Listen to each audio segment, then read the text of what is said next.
punha-se o sol sobre o Mediterrâneo Oriental. O povo da ilha de Terra sentiu algo tão horrível, tão assustador, tão catastrófico, que se preparou para abandonar a sua ilha natal.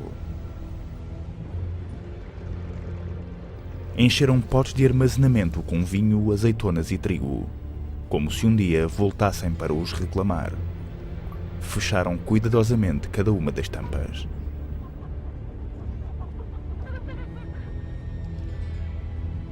Mas as suas mais preciosas posses, o ouro e as joias, levaram-nas consigo e apressaram-se para os barcos.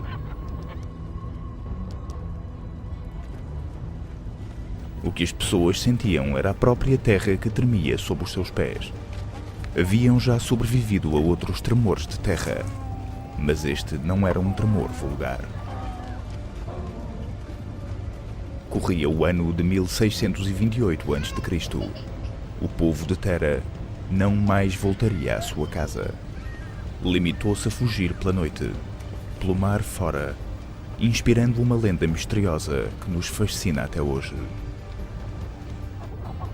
Em breve, uma estrondosa erupção vulcânica iria destruir a sua ilha, enterrando todas e quaisquer provas da sua existência.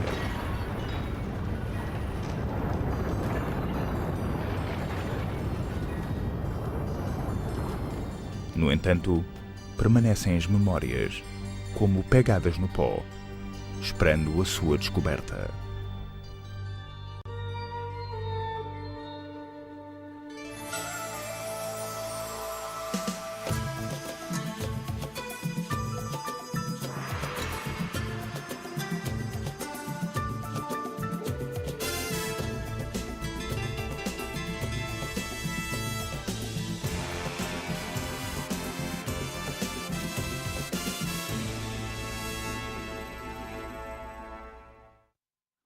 Há 3.000 anos atrás, o completo desaparecimento de uma ilha e do seu povo terá certamente estarrecido as potências da região.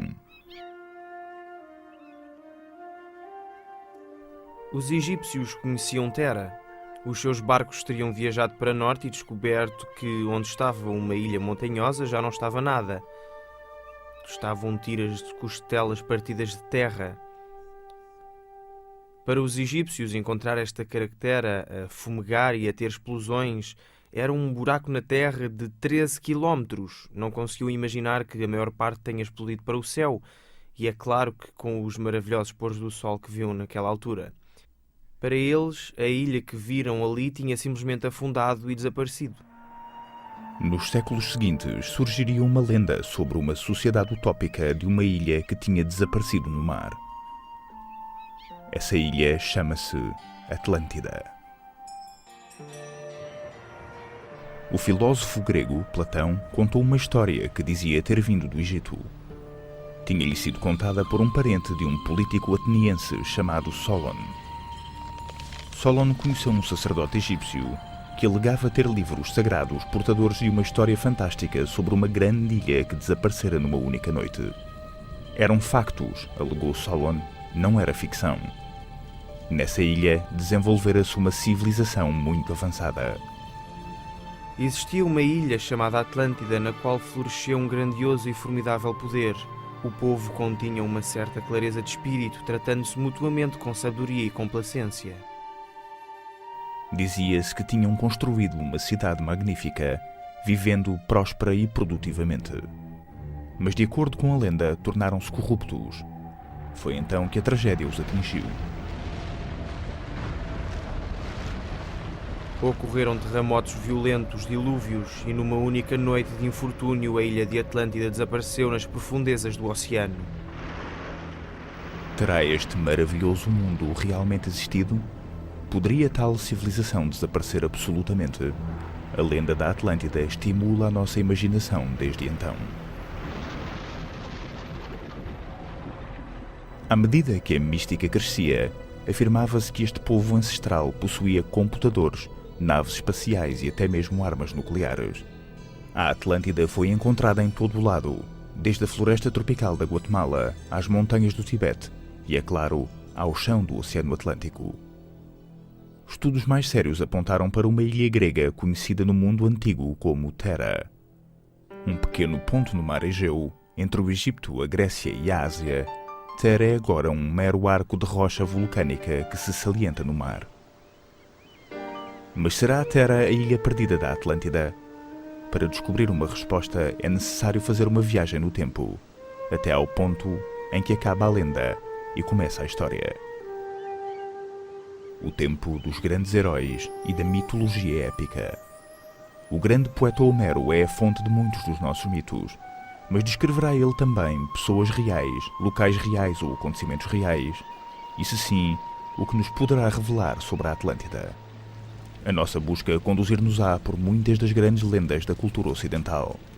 Desde o conto do grande rei grego assassinado pela sua mulher e pelo respectivo amante no dia em que regressou a casa vindo da guerra de Troia, até ao assustador Minotauro, meio homem, meio touro, que perseguiu a sua presa num labirinto escuro na ilha de Creta, passando por Helena de Troia, o rosto que lançou 1000 navios, provocando uma guerra de 10 anos com os gregos.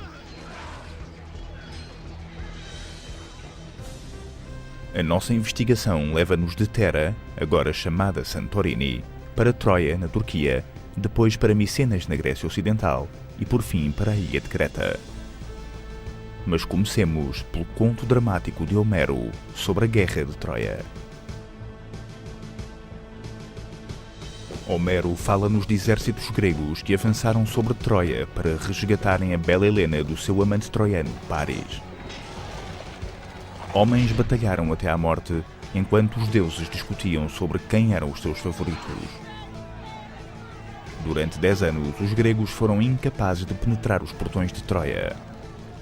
No final, a batalha seria decidida não com armas, mas com um truque. Fingindo aceitar a derrota, os gregos deixaram para trás um enorme cavalo de madeira como forma de tributo. Os troianos arrastaram o presente para o interior da cidade, e com ele, o exército que lá dentro se escondia. Durante séculos, antigas lendas turcas falaram de uma ruína em solo turco chamada Troia. Mas chegado o século XIX, nada ao longo da costa sugeria que este fosse o sítio da épica guerra descrita por Homero. Ainda assim, um homem acreditava nessas lendas. O seu nome era Heinrich Schliemann. Schliemann era obcecado pela Troia de Homero desde a infância e estava convencido que as histórias eram verdadeiras. Agarrando-se à sua gasta cópia da Ilíada, pôs-se a caminho da descoberta do local que fora o palco da Grande Guerra de Troia.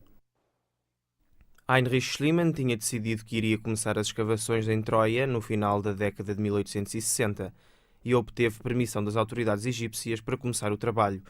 Na realidade, não percebia nada de arqueologia, de como funcionavam as escavações, estava meramente a seguir as fontes que leu na Ilíada de Homero e na Odisseia, que descreviam a tipografia de uma planície com rios à volta. Homero escreveu que 2 rios corriam perto de Troia. Um que exalava vapor e outro que era frio como gelo. Portanto, Schliemann tirou os sapatos e testou as águas. A 9 de abril de 1870, selecionou um local e pôs a sua equipa a trabalhar. Nascido na Alemanha, Schliemann fez a sua fortuna na América, na corrida ao ouro da Califórnia. De certa forma era um amador inclinado para o exagero. Por outro lado, era um visionário dotado de uma perspicácia que poucos arqueólogos profissionais poderiam igualar.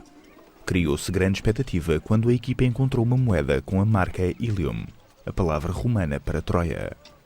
Escavando mais profundamente, Schliemann encontrou sinais não de uma cidade, mas de várias, umas em cima das outras. Continuou a escavar, convencido de que ao chegar à Troia de Homero encontraria um enorme tesouro. Ele mergulhou diretamente nos níveis mais antigos, fez uma série de erros, mas foi aprendendo pelo caminho e chegou à conclusão de que estava realmente no rastro dos épicos de Homero e das escavações de Troia. Quando se sentia perdido, Schliemann voltava sempre a Homero. Enquanto os troianos festejavam, Ulisses e os seus gregos saíram do seu cavalo de madeira, abriram os portões da cidade e deixaram entrar o exército grego. Naquela noite a cidade de Troia foi pilhada e queimada. Então Schliemann procurou vestígios de fogo. No seu diário escreveu: Encontrei uma rua de 2 ou 3 metros coberta de cinza de madeira amarela, vermelha ou preta, misturada com fragmentos de tijolo e de pedra queimados. Schliemann concluiu que a rua que encontrara seria obrigatoriamente a estrada real que conduzia ao palácio de Príamo, rei de Troia. Descobria agora muralhas tão grandes quanto aquelas que os gregos não conseguiram penetrar, as poderosas muralhas de Troia que Homero descrevera ao pormenor. Mas para além de moedas e torres, Schliemann queria encontrar provas concretas da existência da mulher que era o coração da lenda, Helena de Troia.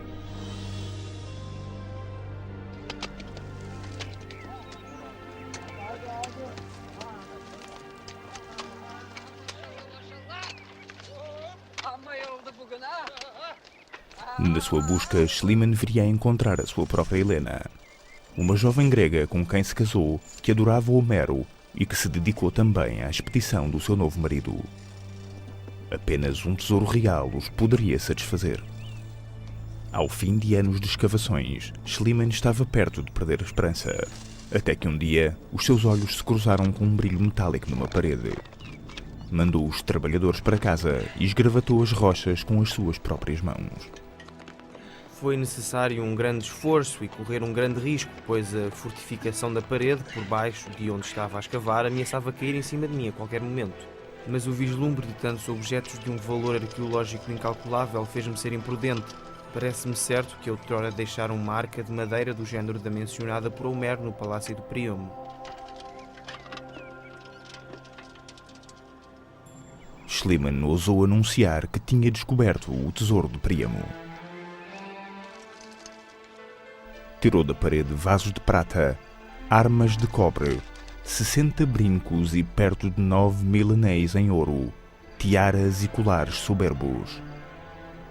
Foi uma das mais ricas descobertas arqueológicas de sempre.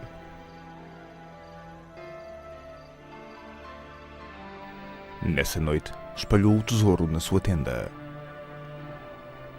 A sua mulher usou uma das magníficas tiaras de ouro. Estavam certos de que envergava uma das joias outrora usadas por Helena de Troia. Nem todas as alegações de Schliemann seriam confirmadas, mas o que é certo é que descobriu os vestígios de uma cidade destruída pela guerra e pelo fogo há 4.000 anos atrás e que continha um tesouro de valor incalculável. A lenda tornou-se realidade. Terá sido este um passo dado em direção a um tempo em que a Atlântida poderá ter existido? Certamente Troia existiu. Mas o que será da outra grande cidadela de pedra que Homero descreveu? Micenas, com o seu lendário rei, o poderoso Agamemnon. Depois de finalmente ter derrotado os troianos, mitos antigos falam do regresso do rei grego a casa.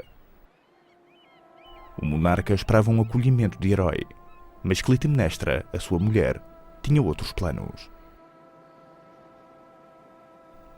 Nas colinas por cima do seu palácio em Micenas, os guardas estavam alerta. Eram responsáveis por dar sinal logo que avistassem o navio de Agamemnon. Tinham também de avisar Clitemnestra.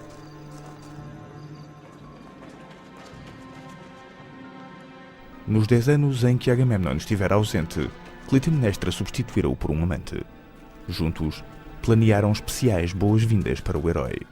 Uma grande celebração saudou o regresso de Agamemnon. Mas quando a festa terminou, a rainha e o seu amante dirigiram-se sorrateiramente para a casa de banho real.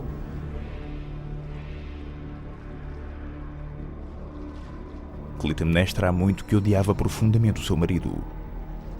Antes da partida para Troia, o monarca sacrificara a sua filha aos deuses para assegurar a vitória.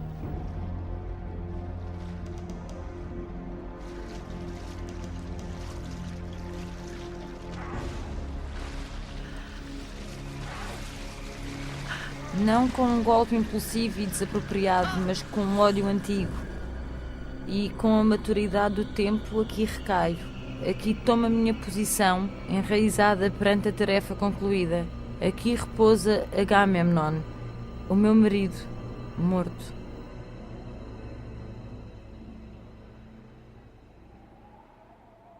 No topo da colina em Micenas estão as ruínas de uma antiga fortaleza. Schliemann concluiu que seria obrigatoriamente o grande palácio de Agamemnon, com um magnífico portão guardado por enormes leões esculpidos em pedra. Olhem para esta cidadela micénica. É o melhor exemplo de toda a Grécia do poder que este povo tinha. A cidadela está em cima desta imensidão de rocha, dominando toda a planície. Por entre as ruínas, Schliemann encontrou esqueletos enterrados em estranhos padrões circulares. Mas o seu sonho era descobrir o túmulo do próprio Agamemnon e o tesouro que certamente estaria a seu lado. Schliemann decidiu começar a escavar nesta área, pois, na sua opinião, a leitura informou que iria encontrar algures dentro destas paredes que estamos a ver, os túmulos das pessoas como Agamemnon. Chegou ao leito das rochas onde estavam localizados os túmulos e estava consciente de que estava a mexer em material micénico. Encontrou 19 esqueletos reais, rodeados de ouro, que mais do que justificavam a descrição de Homero de uma Micenas rica em ouro. Era um tesouro ainda mais espetacular do que aquele descoberto em Troia. Mas depois fez a mais empolgante descoberta de todas: uma máscara de ouro moldada à semelhança da cara na qual repousava. Na mente de Schliemann, a máscara poderia apenas ter pertencido a um homem. Ao escrever sobre a descoberta, relatou: "Contemplei a face de Agamemnon."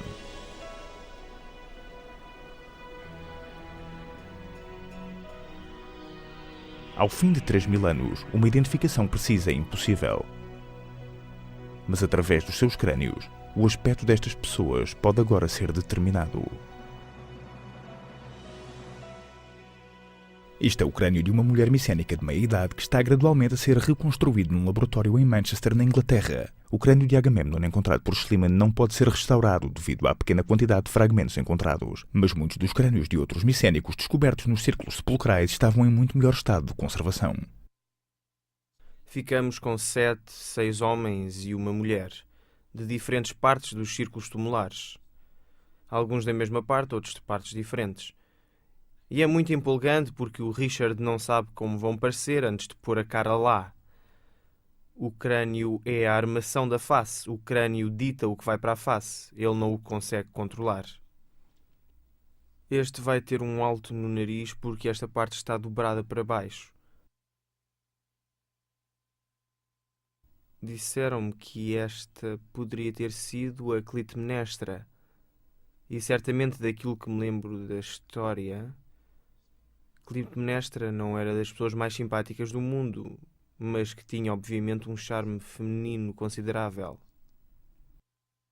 Emergia então uma imagem clara dos micénicos. Eles deviam ter sido extremamente sofisticados. O facto de se darem ao trabalho de porem o cabelo neste género de estilo, de gastarem tempo a preparar o cabelo, quer dizer que tinham tempo nas suas mãos para o fazer, e numa sociedade que realmente lutava pela sobrevivência. Na minha opinião pessoal, provavelmente os estilos de penteados não eram uma prioridade. Penteados para os mortos exigem inspirada criatividade. As pessoas não andam sempre com o mesmo penteado, quer dizer, será que está em algum baile, está a tratar das flores, levantou-se agora? As reconstruções de Richard Neve são tão precisas que a própria polícia procura a sua ajuda com os crânios de vítimas de homicídio desconhecidas. Pessoas muitas vezes identificam vítimas através dos seus modelos. Mas o que pensa Neve dos homens micénicos? Uma cambada de rufias. O Richard tem muita razão ao dizer que são rufias. Eram homens grandes. Temos aqui uma pessoa de 1,80 m. Eram pessoas bem alimentadas. Muitos deles tinham dentes muito, muito bons. Nem todos. Temos aqui uns quantos abscessos horríveis. Temos pessoas com artrites, provavelmente de carregarem muitos escudos pesados. A parte interessante é que estes foram os primeiros governantes da Grécia. Os primeiros governantes de Micenas. Homero chamou aos micénicos a mais forte geração de mortais nascidos na Terra. Nos círculos sepulcrais, Schliemann encontrou armas que correspondiam exatamente às descrições dos antigos textos épicos. Este capacete foi feito com 40 pares de presas de javali, armamento único dos versos homéricos. O povo que produziu tudo isto viveu entre 1400 e 1100 a.C., 1000 anos antes de César governar Roma. O que Schliemann verdadeiramente descobriu nestes túmulos foi uma civilização perdida. Ele descobriu as primeiras provas que temos das origens dos próprios micénicos. Apenas mais tarde se determinou que o crânio encontrado por Schliemann era demasiado antigo para ser o de Agamemnon. No entanto, de facto, ele revelara algo muito mais importante. Antes de Schliemann ter começado o seu trabalho, o nosso conhecimento do passado era, na verdade, baseado nos escritos de historiadores antigos e outros autores ancestrais. Hoje em dia, indícios concretos demonstram que estas lendas da antiguidade têm origem em factos e certezas.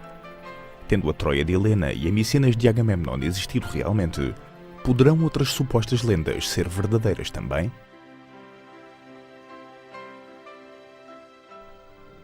Talvez a mais aterradora de todas as lendas egeias seja a história do Minotauro. A feroz criatura, meio homem, meio touro, que vivia num labirinto por debaixo do palácio do rei Minos.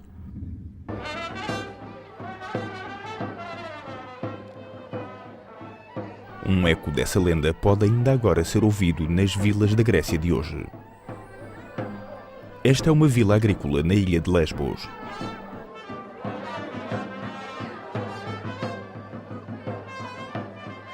Todos os anos o povo enverga a sua melhor roupa para um estranho ritual que combina a crueldade e o festejo.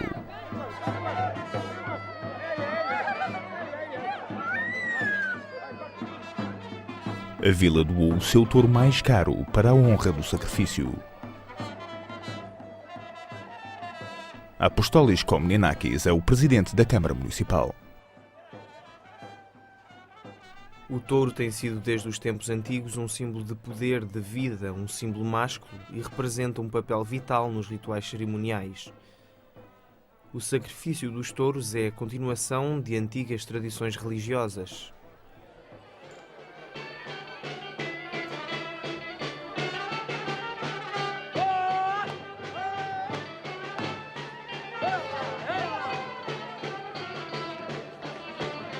Panayotis Kalogrelis é um nova-iorquino recentemente reformado.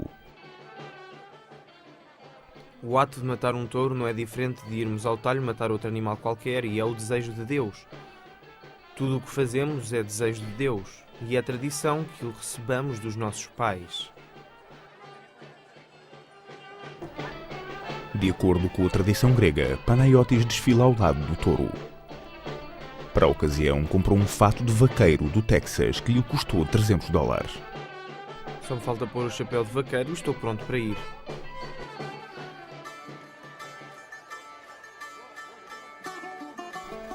A mitologia grega está repleta de imagens do poder e da potência sexual do touro.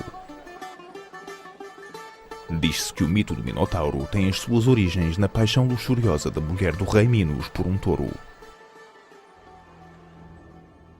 Enquanto os aldeões levam o touro para o local do ritual nas montanhas, revela-se um legado profundamente enraizado em instintos primitivos. Os agricultores locais gastam grandes quantias em dinheiro a competirem pela honra de cortar a garganta do touro. Momentos antes do golpe, o touro parece pressentir o que aí vem.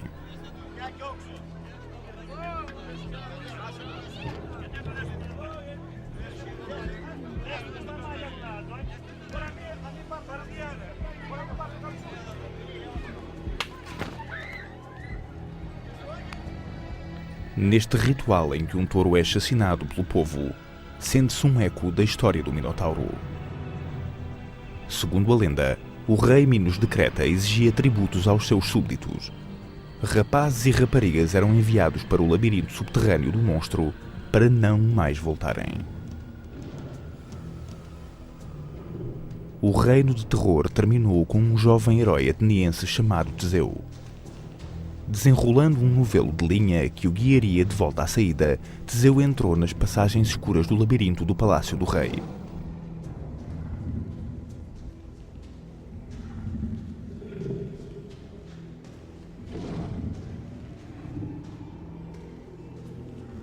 A sua missão ultrapassava a sobrevivência.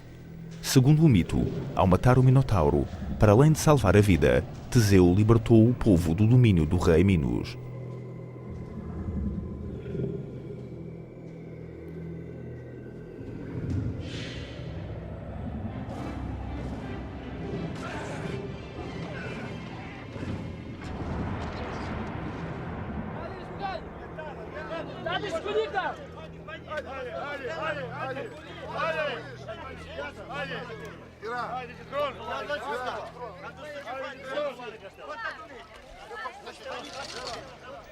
Os gregos têm prestado tributo a esta fábula através de rituais ao longo de milhares de anos, mas só no século XX se revelaria a origem do mito, e ainda assim, por mero acaso.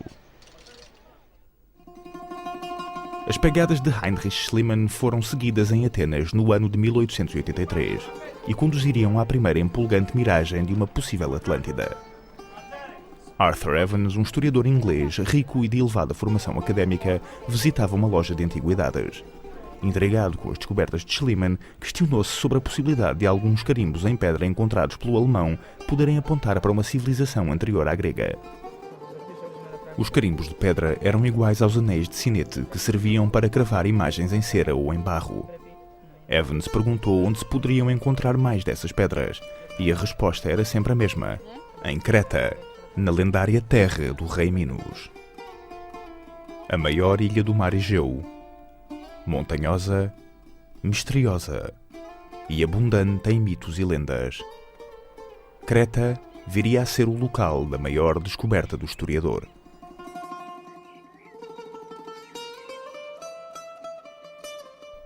Ao viajar pela ilha em busca das pedras, Evans descobriu uma sociedade que pouco mudara desde o tempo de Cristo.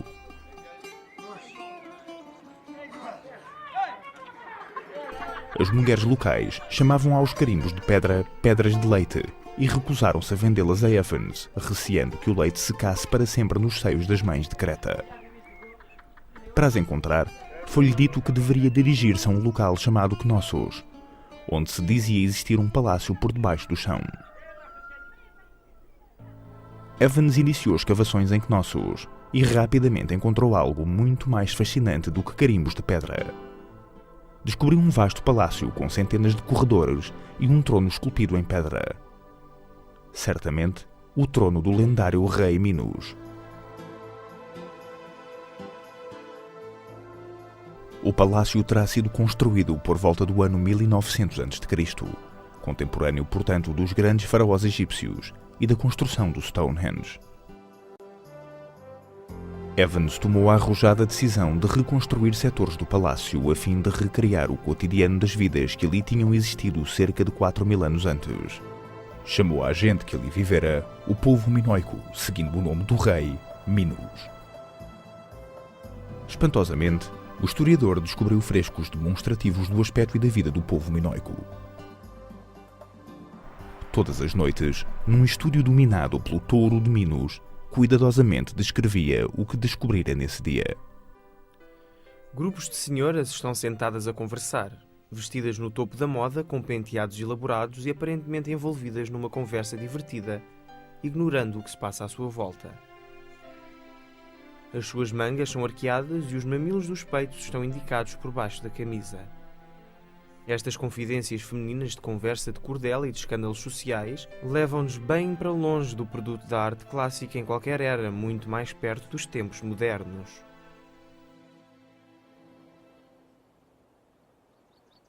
Eu creio que os minoicos eram um povo divertido. Eles riam, divertiam-se, aproveitavam a vida. Bebiam muito vinho. Descobrimos grandes potes que estavam cheios de vinho. As mulheres usavam vestidos longos e saias largas. Gostavam de ter os peitos à mostra nas cerimónias religiosas e então usavam casacos abertos.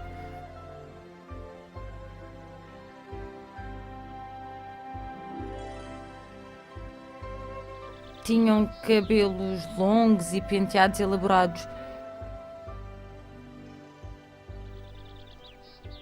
Pintavam os lábios e os olhos. Os homens também usavam pequenas tangas e tinham uma bela silhueta. Tinham cinturas estreitas e ombros largos. Na minha opinião, eram muito bonitos.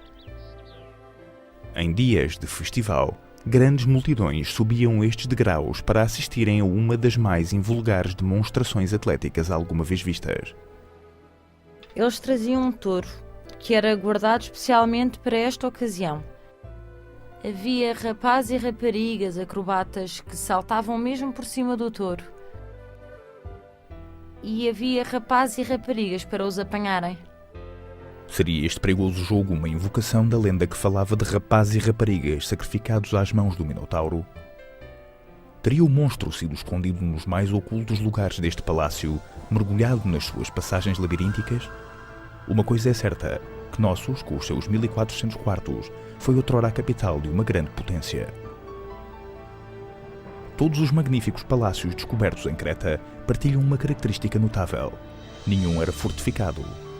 O povo desta ilha não seria certamente belicista. Tudo indica, aliás, que fosse culto e avançado, muito à semelhança do povo da história da Atlântida contada por Platão.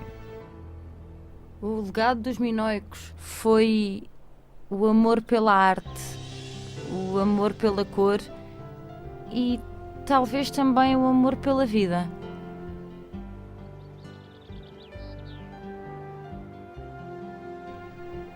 A lembrança de que outrora existiu na ilha de Creta uma civilização pacífica que tinha alcançado grandes feitos.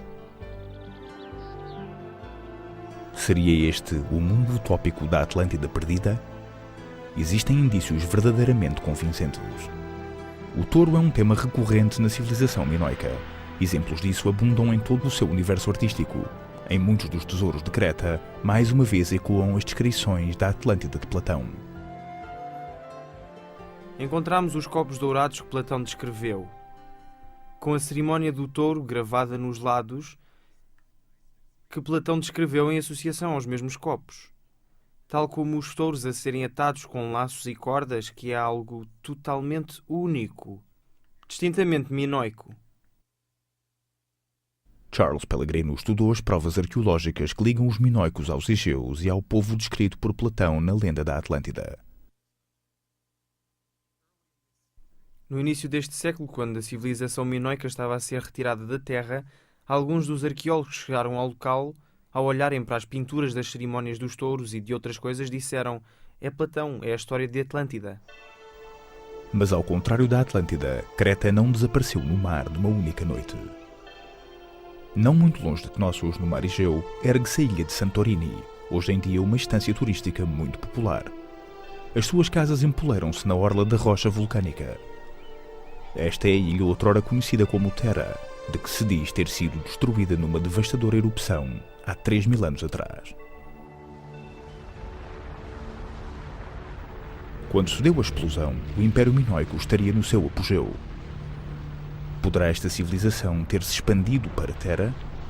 Terá sido esta a civilização desaparecida numa única noite?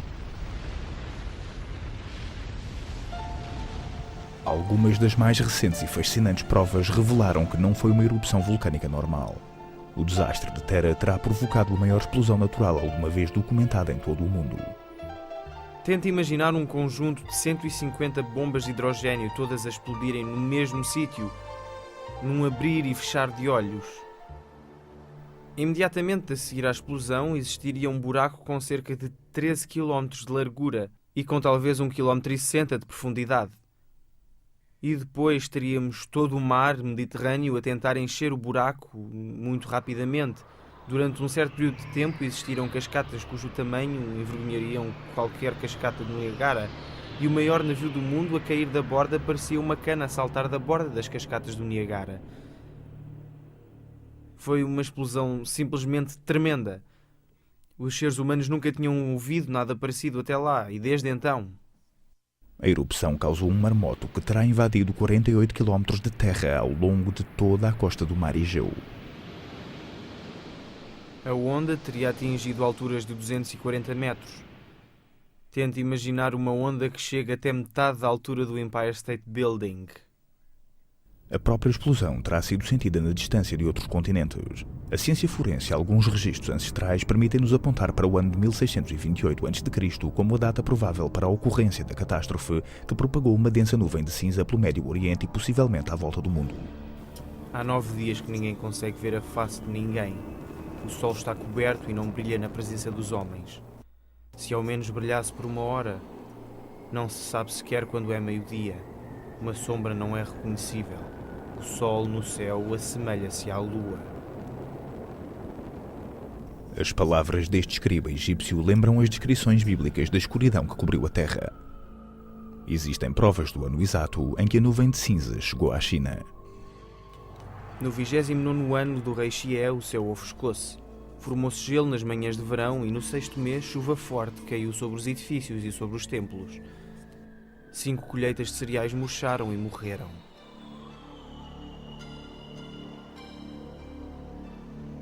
Existem até indicações de que a nuvem terá chegado à América do Norte, transformando o dia em noite e o verão em inverno. Na Califórnia, o núcleo de um pinheiro da espécie longa-eva com 5.000 anos de idade mostra um anel de cavidades escuras datando da mesma época. Quando voltamos ao ano de 1628 a.C., encontramos estas cicatrizes congeladas nos cerros da Califórnia. Encontramos cinza de terra no Nilo, que pode ser identificada exatamente como impressão digital, e nas coberturas de gelo da Groenlândia, onde todos os anos surgem novas camadas de neve, está mais uma impressão digital no tempo. Podemos penetrar a neve e, num período de 7 anos, desde 1628 a.C., encontramos sulfuro e cinza vindos diretamente da explosão em Terra. A explosão de Terra terá atingido dimensão tal que influenciou o folclore egípcio, sendo posteriormente transmitida a Platão como a história da Atlântida. Mas foi descoberto em Terra algo ainda mais fascinante. As ruínas de uma antiga cidade, cobertas de cinza, chamariam a atenção de mais um brilhante investigador. Em 1967, Spiridon Marinatos, um arqueólogo grego, deu início à busca de vestígios minoicos na antiga Terra, sem a menor ideia do que poderia encontrar debaixo da cinza vulcânica. Primeiro descobriu vestígios de paredes, depois uma rua inteira. Mais tarde, dúzias de gigantescos potes de armazenamento totalmente cheios de produtos alimentares, como que esperando o regresso dos seus proprietários. Não havia corpo algum, nem ouro, nem quaisquer joias. Mas o que Marinatos e a sua equipa viriam a descobrir era de importância ainda mais avassaladora. Com cuidados redobrados, revelaram ao mundo uma série de delicadíssimos frescos. Em pleno século XX, estas pinturas maravilhosamente conservadas ao longo de 3.000 anos num túmulo de cinza começavam a desvendar uma imagem da cidade há muito esquecida.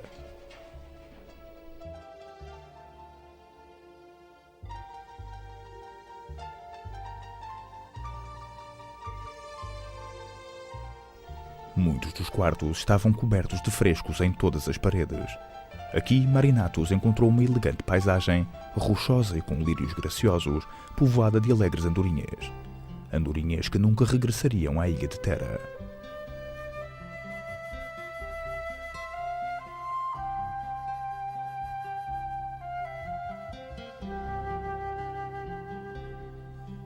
Encontramos frescos em todas as casas, praticamente em todos os quartos. Frescos daquilo que as pessoas gostavam. E é bem diferente daquilo que encontramos em qualquer outro lado do mundo. Vamos ao Egito, vamos à Síria e vemos que o tema é quase sempre guerra e conquista. E se formos à Ilha de Terra, encontramos desenhos de mulheres a apanharem açafrão. Havia desenhos de crianças a brincar e a andarem à pancada. Os meus favoritos são os desenhos dos antílopes a dançar, em parte porque parecem antecipar Picasso em mais de 3.000 anos.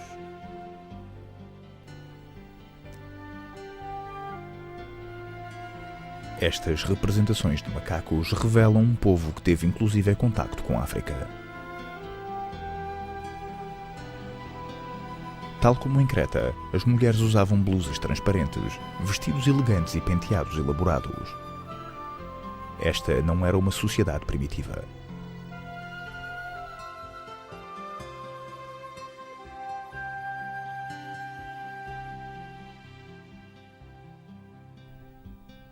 Seria esta bela rapariga de cabelo apanhado uma das pessoas perdidas da Atlântida? Dormiriam crianças nestes berços naquela trágica noite?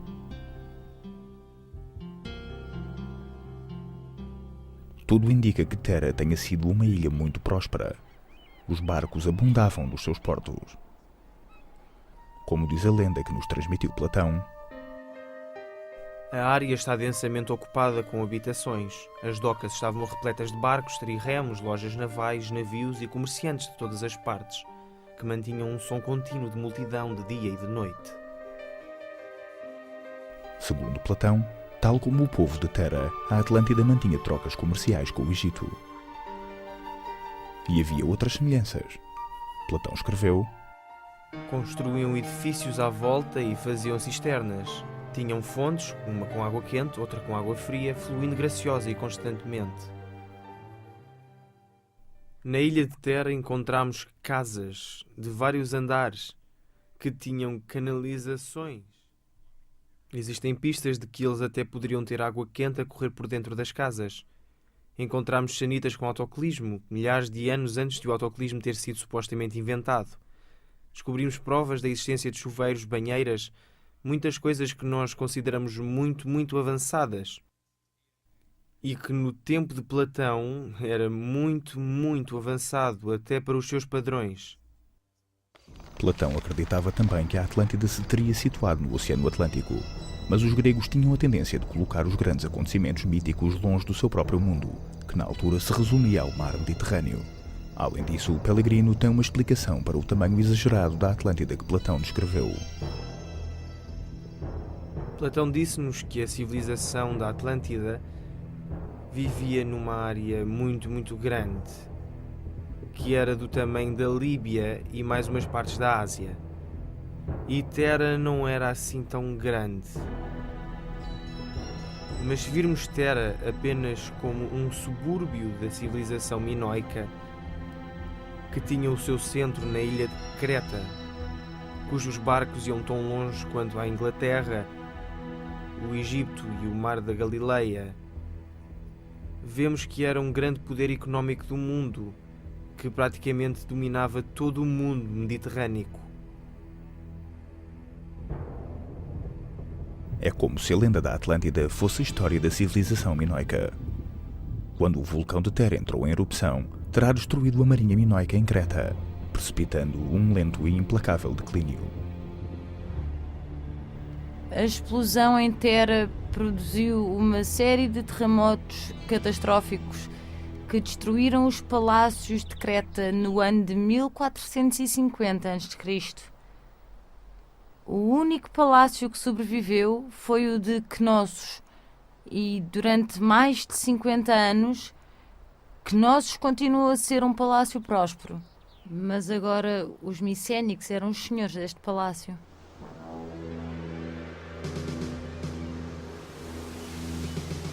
Há muito que os micénicos invejavam este império, com a sua arte requintada e as suas magníficas cidadelas. Ao verem que mais e mais terremotos devastavam a florescente civilização rival, aproveitaram para forçar a sua entrada. Com superior poderio militar, obtiveram uma vitória fácil. E o trio desastroso não acabaria aqui. À medida que mais terremotos abanavam o seu império destroçado, o povo assustado começou a recorrer ao derradeiro sacrifício. No topo desta montanha, o sangue de um jovem rapaz era oferecido aos deuses. Em vão, porque os terremotos continuaram. Nestas ruínas foram descobertos e reconstruídos os crânios do sacerdote e da sacerdotisa que praticaram este sacrifício. Esta é a sacerdotisa e este é o sacerdote do santuário de Arcanes, na ilha de Creta. O crânio devia ter sido danificado e fragmentado pelas pedras que caíram com o colapso do santuário, quase de certeza, e então subsequentemente incendiou. O sacerdote parecia que, ao cair o teto em cima dele, cai para trás e fica deitado ao lado do altar. E a sua assistente, a sacerdotisa, tenta fugir e vai para o canto da sala e cai para a frente. O que se encontrou no altar foi o corpo de um jovem rapaz com cerca de 18 anos, atado para cima, tal como era sacrificado um touro visto na arte minoica. Foi o final trágico de uma civilização pacífica e estranhamente moderna.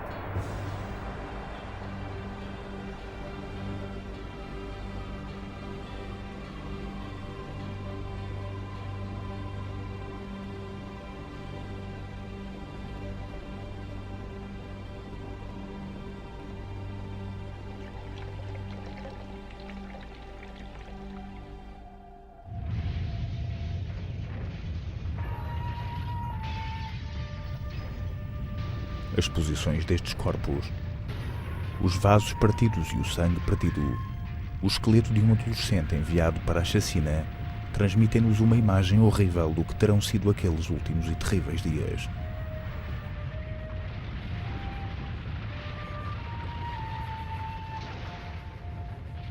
Todas as civilizações humanas eventualmente entram em declínio e desaparecem, mas os catastróficos terremotos finalmente destruíram tudo. Não foram só os palácios, mas também as cidades e as mais pequenas vilas. Foi tudo deitado abaixo. Foi uma catástrofe absoluta. Quando se olha para todas as peças do puzzle, olhando objetivamente, o declínio das civilizações minoicas, a sua tomada pelos gregos do norte, tudo encaixa perfeitamente com a história que Platão contou. Eles pertenceram à primeira civilização europeia. Até ao século passado, ninguém sequer sabia da sua existência. Mas recentes descobertas levaram-nos a mais de 3.000 anos atrás para conhecermos um povo pacífico, voltado para as artes, mas condenado por fim. Este era um mundo vulnerável a uma fome terrível e a uma terrível desorganização. Não era como nos dias de hoje, em que temos a Cruz Vermelha pronta para ajudar, em que temos as Nações Unidas. Era um mundo em que estamos sozinhos quando a zona mediterrânica está em caos.